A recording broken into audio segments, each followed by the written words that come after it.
And this is the Talkshow with Vic, aka Mr. Never Chillin, and I'm joined today on episode number 21 with one of my good friends, Shantey.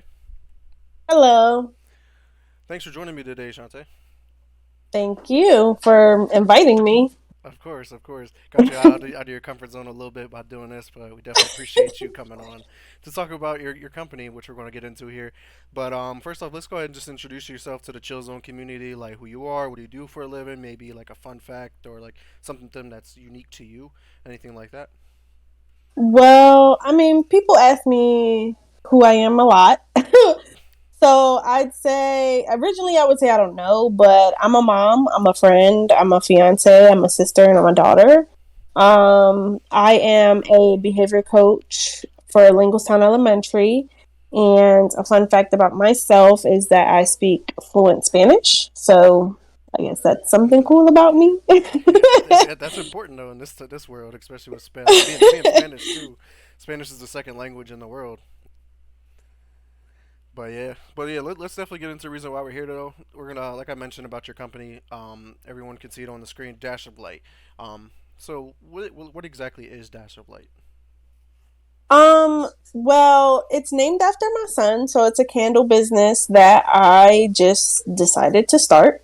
um, my son's name is Dash, so that's where the name originated from. Okay, that makes sense for sure. But when did you start Dash of Light up? I started it in November of 2021 is when I officially decided, you know what, I'm gonna do this. I always wanted to make candles in the past, but then I would always like discourage myself in a sense. So I just kind of just went for it. Okay, gotcha. Yeah, I mean it's pretty dope, especially like starting something up. Obviously, I started the podcast up, and it's always about just going out and doing it. It's just like a lot of people have these ideas and they want to do certain things, and it's all about taking that next step to actually wanting to do it. So, what made you actually take that step and actually do it?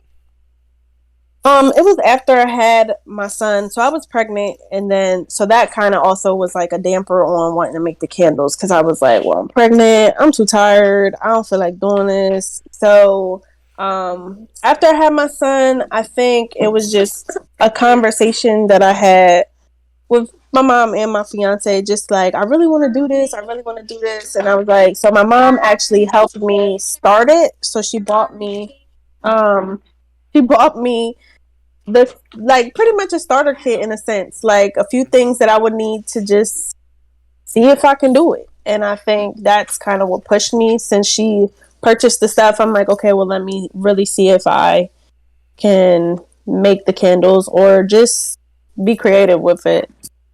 Okay. Did anyone else like help you out at all, or was it just really just your mom? So my mom was the one who initially kind of gave me the kickstart to just with buying the wax and the scent and just kind of some of the materials that I would need. Hmm. And then when she bought me the little bit of stuff, it's like okay, that pushed me to buy what like the bigger stuff, like the jars, the wax melting pot. Um, Dash does help me in a sense. um, I he so we do thank you cards to make it very personal. Like Okay. I handwrite them. I just find cute ones at places like Dollar Tree or whatever, Okay. and he will do a little scribble, and that is his signature. There you go. And it typically will just say like something nice, like tell a friend about us, a dash of light from my home to yours, and then it says like I will put a little quote that Dash says, "Thank you for all the support." Hmm. He only can do about 3 to 4 cards a day, so he does quit on me very often. I mean, maybe as he gets older, he'll understand and maybe want to be more engaged. So, Yeah, I mean, and maybe once he learns how to write his name officially, we do practice that though with the card writing. I do try to get him to write his letters, but sometimes it's successful, sometimes not. how old is Dash? He's one. He'll be two April 9th. Okay. So he's only a month and some change away from being two. Hey, that's awesome. I mean, gotta start young though. I mean, the sooner you can start like educating and get your kid on board with being creative and just getting that brain going, that's super important. But that's definitely another topic for another day. But um, How can people find your business right now? So right now I'm only on Instagram, at dash of underscore light 20. Um, that's just my only network right now. I haven't had a Facebook for a long, long time, but I guess it goes based off of how successful I am just via Instagram. Then I'll kind of either remake a Facebook or redo a Twitter. Um, those are just right now. I just kind of wanted to keep it simple so that I didn't overwhelm myself. Also being a mom, making sure I don't take away from my son's time either. Right, right. It's definitely good to have a nice balance with everything. Like we were talking in the pre-show, like managing like your time at work and then your relationship, your kids, your family, your friends. Like it's a lot to go into that, and you definitely like. Sometimes it can seem like you give too much attention to one and then not enough to the other. So it's definitely a nice balance that you got to find. Yeah. But do you got any advice to those who are trying to like start up a new creative hobby or business or anything like that? Honestly, I feel like don't get discouraged, because everyone is doing it. Um, I also feel like just do it. Just try it. Either you're going to be really good at it or you're not. Um, Either you're going to find ways to just like switch it up, or, people will give you advice and hints on how to be better. But overall, honestly, don't knock it till you try it. It's just kind of where I'm at. Right. You said it perfectly there. And then sticking along lines of Dash of Light, though, obviously you make candles. Are there any other like products that you look forward to making, or do you offer right now? Like, is there anything else? Yes, so I actually have, so I do have like a like, so this is one of my candles. This is an 11-ounce candle. Um, and then it just is kind of like a basic sugar cookie apple scent. I also make wax melts. They are in the shape of a moon and a sun. I'm not sure if you can really see it. Oh yeah, yeah, I see it. It kind of goes hand in hand with my label. Because there's a moon and my face is actually in the moon. Oh If you okay, yeah, I can't seen really that. Yeah, that's see. pretty dope. Yeah, so a good friend actually brought my label to light, which is Jay Diaz. He's like a part of the S2W gaming team. He brought the label to light for me. My actual best friend from college, from Philadelphia, Bam Brock, he actually hand drew it, and I just needed somebody to bring it to life, and Jay was the person that did all that for me. But yes, so I do have wax melts, candles.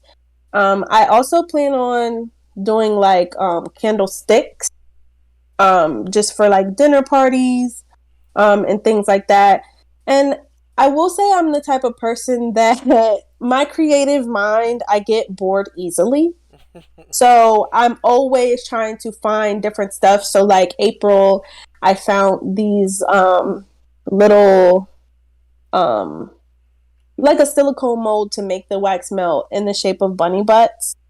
And I'm like, well, how cute is that? April's around the corner, Easter, self care, whatever. So I do get bored easily. So I will forever be evolving and changing. I don't think my business, everything will ever be the same. I will always make candles and wax melts, but they will never probably always look the same. Okay, yeah, nothing wrong with that. I mean, like it's just always good to have variety and change it up, and it reinvents yourself like over and over. But you don't want to do it like too often. Like you just again, it comes back to that whole balancing of a thing. Like if Yeah. you want to keep like a same line for a little bit, then move on to a new design, kind of like how most other companies, not necessarily candles related, but because like you think about some, like I think about what I got here. Most of these always look the same. Like they always look the same no matter what, year after year. Yeah. So it'd be different to stand out like that. Like, yo, they come out with a different design of the bottle, the glass, the cap, whatever it is. It's always something different. So that'd be pretty cool. Yeah. And I mean, I will always keep the signature moon and sun wax melt. Those will always be the same. Like I'll always constantly sell those. But like I said, like April, I'm having the bunny butts. I found silicone molds that are Elmo. My son's birthday party is Elmo themed this year. So that will be like a promotional deal that I will host just for my son's birthday, Mm-hmm. type of stuff. So like just trying to do little stuff to just keep people interested, like you said. And I also have like my thrifted beauties. So I am a thrifter. Anybody that knows people that thrift, you won't always find something every time you go, but when you do, it's kind of like a piece of treasure, or um, like like a highlight or whatever. So I have like these thrifted jars or glasses, and those I make candles, and they are sold. But like that's not something that will be posted every time. Okay, yeah, that makes sense. Yeah, I like the creativity and just adding like signature collection, and then you'll have like special editions or special ones, just depending on like what time of the year or events or holidays or stuff like that. That's pretty cool. You got endless opportunities when it comes to that, for sure. But speaking along the lines of candles, like how, and we're gonna talk a little bit about the candle making process right now. So first off, like first Okay. question here is like, so how or why did you want to learn the process of making candles? Um, like I mentioned before, like I've always been the arts and crafts type or creative in a way. Like, you know, I just always like I can do this myself. I can make this myself. And I just feel like I always have to execute stuff. I just feel like I just got tired of going to everybody's favorite store, Bath and Body, the number one candle place. And I'm like looking at the prices, and I'm like, this is too much money. Right. And I just got to a point where I was like, I'm just gonna make these myself, because I can't come in here and blow like so much money on candles. And granted, they do smell good, so do mines. But it's like the money that costs to purchase them, and they only have like two sizes. Right. But secret tip though is after you're done burning your candle, you can actually take it back and swap it out for a new one for free. That's what I heard, but We did it. I heard it wasn't true. Oh, you did? Yeah, me and Lauren did it. I think it was like last month or 2 months ago. And we went. We had a bunch of candles, took them all in, got all new ones. Didn't spend What? not a single dollar. It was crazy. I was just like, yeah, we're not spending no money on candles ever again from Bath and Body Works, at least, because we definitely got to get some candles from you. Well, I do have like an opportunity for that, like recycle, reduce, reuse type of thing, Mhm. where if my candle is made in a glass jar, Mhm. if you wash it out and bring it back to me, you do get a discount towards your next Okay. Yeah. candle. Yeah. That's pretty dope. I like that. So in regards to the candle making process, like, tell me how the process works, like from start to finish. So I obviously have to like purchase all the products, the wax, the scent, molds, jars. When I get the jars, I clean all the jars just because I want to make sure there's no excess residue or like, just Mhm. manufactured dust in them. Then I hand wash them, hand dry them, and then I have to purchase the wicks, and then I use these like wick tabs. It feels like silly putty. They're terrible. Please, if anyone is even thinking about making candles, or if you have tried, they're just not even worth it. When you pour the wax in, it kind of melts it, and your wick pops up from the bottom. So I use hot glue. Um, Mm. like I said, I know I try to be as eco friendly, but just other stuff just didn't work to keep the wick down. So I hot glue all the wicks in, then I melt the wax. It has a melting point, so you do have to be careful because you can burn it. Mm. And it's like a terrible smell. Um, and then when you melt it down, then you add in the scent, and I kind of whisk it in, and then I have a melting pot. So, excuse me, you can either do it on the stove, but I just kind of save myself the grief of trying to know what the melting point is. My melting pot has a nozzle that has the temperature on it, so I don't burn it. Mhm. And then it has like a nozzle on the front that you twist, and you can pour the wax into your jar, and you can twist it to close it. So you open and close it, and then you pour the wax in. I let them sit overnight just to make sure they're very firm. Because sometimes your candles can get like air bubbles and stuff in them, and they cause you to have a sinkhole. So I have a heating gun that helps me like kind of fill the hole and Okay. kind of give it that glossy, fine finish top before I bag it up or sell it or whatever. Hmm. Okay. It's all about presentation because if it looks a mess, doesn't look put together, people are like, I don't really want it. But if you got to make it look like perfect, like polished and just Yeah. premium looking, people are like, I need that. I don't know why. It's like humans just gravitate towards stuff that looks premium. It's crazy. But are there any other like different processes that you're looking at trying in regards to this, or is this like just like usually just the simplest, easiest way of doing it? That's the main way to just do the wax part. That's the like for me, I would just recommend getting a melter, a wax melter. It saves you a lot of time because the one that you have to put on the stove, that you have to like constantly eyeball and monitor, Hmm. that one's a little bit more risky. Um, like I said, I do want to try to make candlesticks. Those ones might be a little bit different because you I guess it's hard different because of how the silicone mold is. You can't really hot glue the wick Hmm. into that. You have to kind of you can either string a wick through, but you can't like hot glue it into the silicone mold if that makes sense. So that's like my next like learning process on like certain candlesticks and molds that don't require a candle wick that I can hot glue in. Okay. And how about the process for making like your wax melts as opposed to your candles? The wax melts are much more simpler. Like I melt the wax the same. I have these silicone molds that I purchased. Um and you can find silicone molds anywhere a lot of the time because people use them a lot more for baking. Hmm. To make like chocolate. But you can also use them to make candles.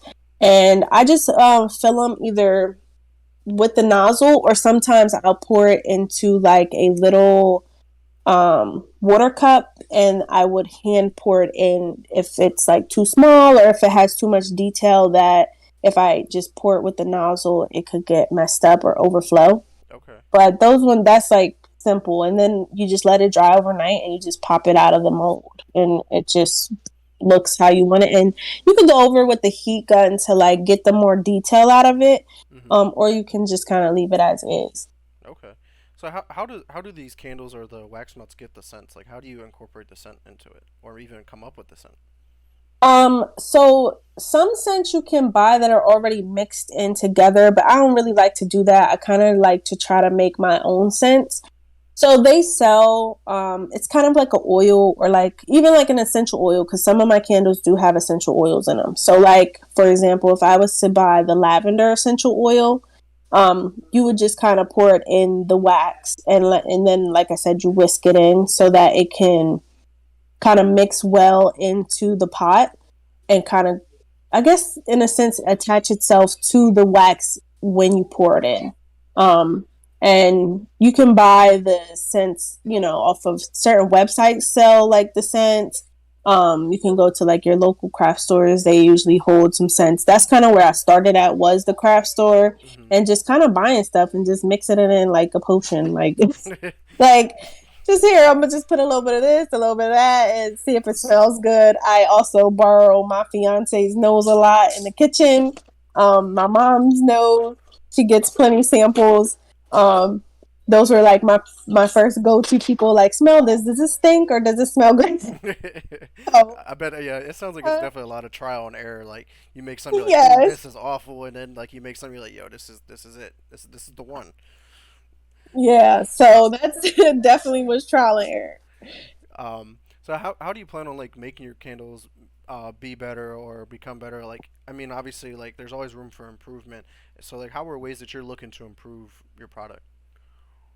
So I go based off a lot of customary reviews. So I do really encourage, even when after I make a sale, I touch base back with that customer, like, hey, how are you doing? What did you think about your candle? Did you burn it yet? Um, and I get a lot of customer reviews like either yes or like, oh, I feel you could smell it around the candle, but it doesn't fill the space. And that's how I know like how much more scent I have to use So so initially there's like a scent to wax ratio. Okay. Listen, that is not, please don't follow it, because I use scent to wax ratio, you couldn't smell it. When I started really pouring them in there, you can smell them. So like, that's how I went based off. And two, as much as I love making the candles, I do suffer from migraines. So like certain smells I have to be careful with, because I'm like, well, it could trigger my headache. I'll still make them, but it's just those ones are based off of the order. But I just go based off of just the reviews that I get from people, in hopes that then I tweak them, or I like, oh, okay, well I can add more, or it has too much of this, so I take add less the next batch or whatever, so I can kind of get it down pat. Okay. So you got any other thoughts or advice that you want to talk about in regards to the candle making process at all? um I feel like, yes, I guess my advice would be, because like everybody's trying to do something, everybody's trying to make something, but like nobody's going to make candles like you. And I think that's where I had to get past, because I'm like, oh, this person's making candles now, or oh my god, that person. But it's like, well, our candles aren't ever going to be the same. Like their smells are nothing compared to my smells, what I like to smell versus what they like to smell. So it's just like, don't get discouraged off of everyone trying to kind of, in a sense, do the same thing. Um, but just try to figure out ways that you can be more personal with customers. Like I feel like the more personal you are, like I've purchased things from people, and it's like the little things, like the little personal touch that just makes you want to keep coming back. Mm-hmm. Um, and just feels like you're connected with that person. So I think that also takes a part in like your drive of just wanting to start a business, or even wanting to attempt to make it either even a hobby, like, you know what I mean? Mm-hmm. So Yeah, yeah, I definitely agree. Like what you do with your thank you cards and stuff, and then you have Dash also help you out with those. Like that's that's big. Like that would mean a lot to me as a person, because like you said, the name of the company is based off of him, and now he's also helping you out with that, and it's just like it's cute. Why not, right? yeah, So yeah. it's always about finding your niche and finding a way to stand out. So it's definitely dope. But moving along here, we're going to talk about the future of Dash of Light. So tell me, like, where do you see Dash of Light in the next 5 and 10 years?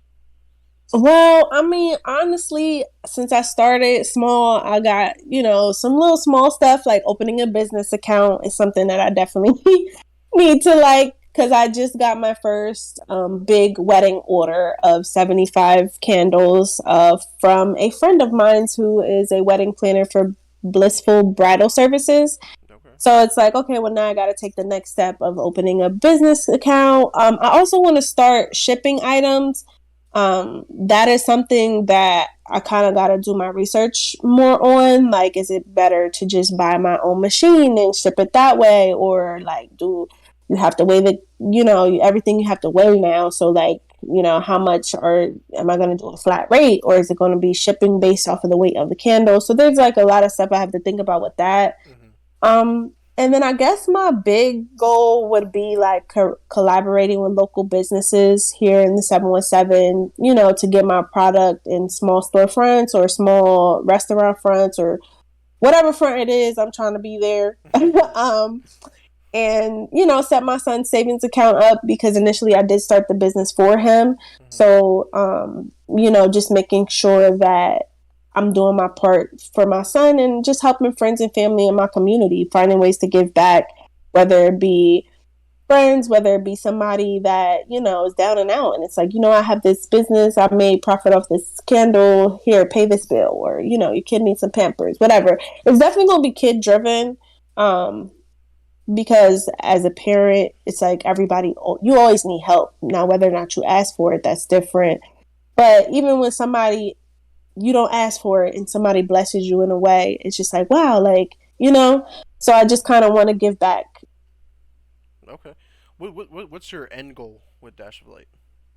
um I feel like my end goal is just to be able to, like I said, provide for people in the community, in a sense.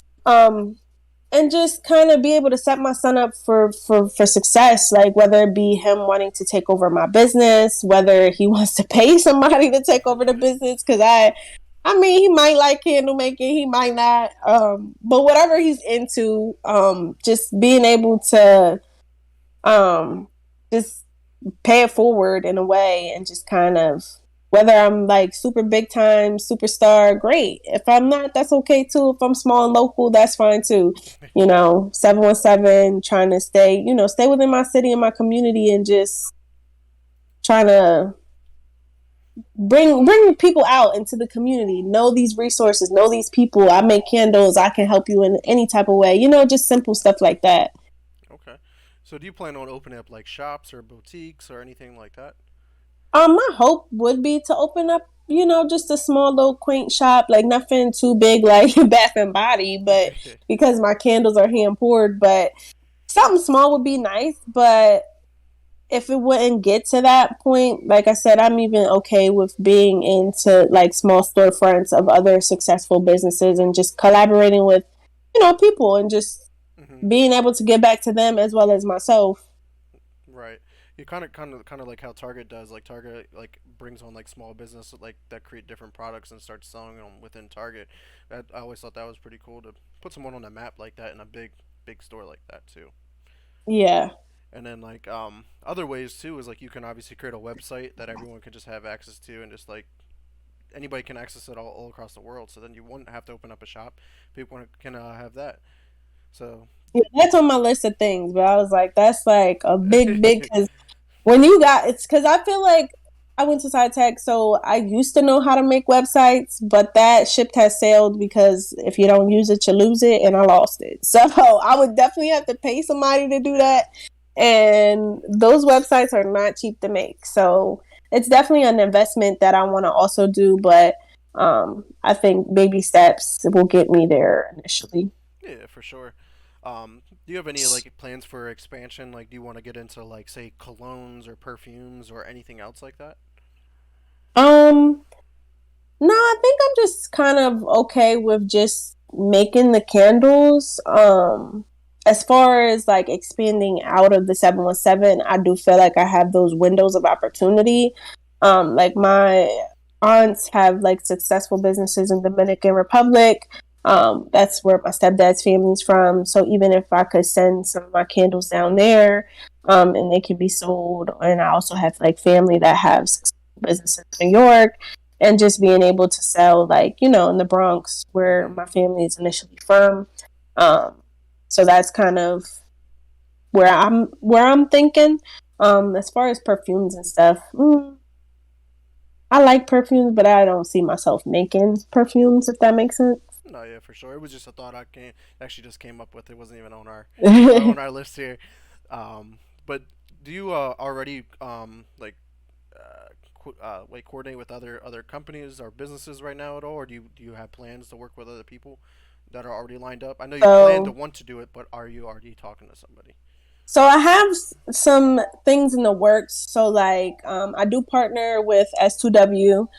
We do collaborations every once in a while with the candles. Mm-hmm. And then my cousin owns a business in Stoughton. She owns a restaurant, One Love. And so we were talking about setting up, just some of my candles to put in the storefront, Mm-hmm. of her business to be sold. So we've been talking. The ideas are brewing. So, um, you know, Yeah, that's dope. You got to start somewhere though, and that's awesome to be right. able to coordinate with these two. Obviously, you had your end with shoot to win, obviously with Doug, and then um, One Love, obviously because that's like you said your sister, right? My cousin. Your cousin, yeah. So like, Yeah. it's always good to have those avenues, and like you said before the stream, it's not about what you know, it's about who you know. So once you Yes. start getting in with certain people and connecting, you definitely want to start blossoming in that regards. I know you kind of mentioned this a little bit ago, kind of touched on it, but do you plan on passing your company down the dash, or do you want to pass it on to someone else? Like, what's the plans with that? I mean, the plan would initially always try to give it to my son. But like I said, I don't know how thrilled he'll be to like carry on making candles. Now, when he gets older, and potentially like married with a wife or whatever. And if she was willing to take over the business, that would be awesome too. Just because, I mean, guys make candles, but I think it's a more female driven craft. Mm-hmm. Not knocking my men though, but I'm sure he's like candles.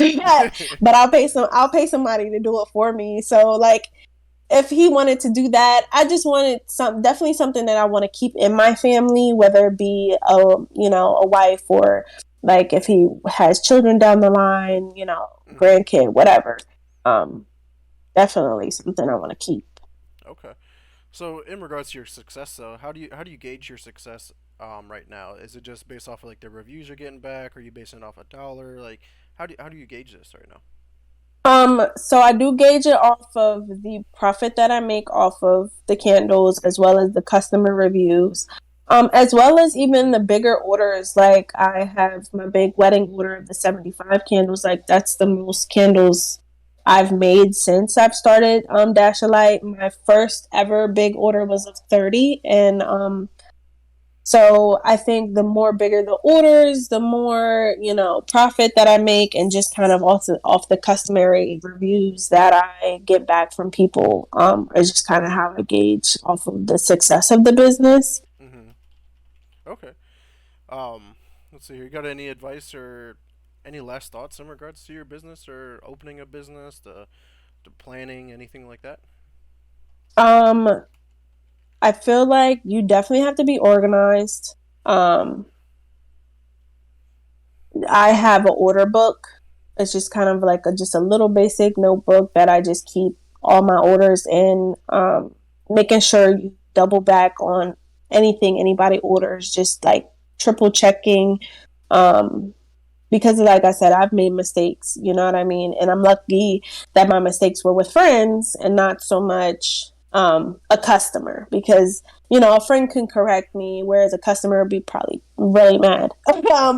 But just double backing, making sure you're triple, double flipping, checking everything that you need to check when it comes to the orders.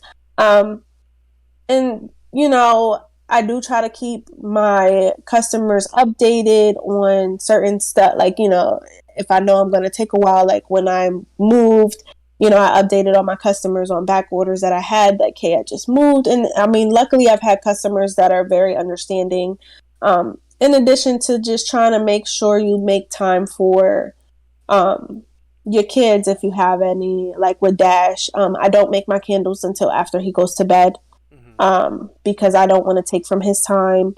And just, his dad also helps me a lot, kind of keep him out of my hair. So his dad's very helpful. And, just trying to stay connected. I mean, I talk to him about my business, I talk to him about stuff that frustrates me, or even just when he has like interest in what I'm doing at the moment, just kind of connecting, not showing people away like, oh, I don't got time for this. Just really trying to engage them or get them interested in what you're doing too. Right. Yeah. Like I said, it keeps circling back. Balance. Balance is key to everything. And I Yes. think that's the biggest thing that we can take from at least this episode is just having a good balance, whether it's time or money or just personal growth, personal like mental emotions and stuff like that. It's always having a good balance. Don't want to be too much. Don't want to overwhelm yourself. Don't want to burn yourself out either, because that'll lead to very bad things. Yes. But yeah, what a conversation that we just had. Though it's been about 33 minutes, but unfortunately, it's time to wrap this up. I definitely want to take the time out to thank you for coming on and being such a great guest and putting Dash of Light out there to the Chill Zone community. So definitely want to thank you for that. Well, thank you for having me, and thanks for this opportunity. Hell yeah! Hopefully we can circle back in maybe about a year and just see the progression of Dash of Light and see how much you've grown since then. But definitely want to thank everyone again that who checked us out live today on Twitch and anyone who check us out later on YouTube. This will probably go up later on tonight, if not tomorrow. But Shantey, where can we find you and or your business at? You can find me on Instagram, at dash of underscore light 20 as of right now. If I do make any other social media networks, it will be posted on my Instagram first. So you guys will know about it. Cool. Of course, everyone, you can check me out at Twitter at Mr. Never Chillin underscore. Xbox is xNever space chillin. If you want a game party up, hit me up there. Facebook is Vic Brubacher. You got questions, concerns, want to come on the show, or even if you want to contact me to reach out to Shantey in regards to Dash of Light, I can definitely do that for you as well. And any gaming, streaming, and stuff like that is right here on this channel. But definitely want to give an update every Thursday. Every other Thursday is a new episode of the Talk Show with Vic. The Press Start podcast is our gaming podcast every Sunday at 7. And we also have the co-op stream every Sunday at 12 o'clock. So be sure you check those out as well. But we definitely want to thank everyone again. But until next time, peace.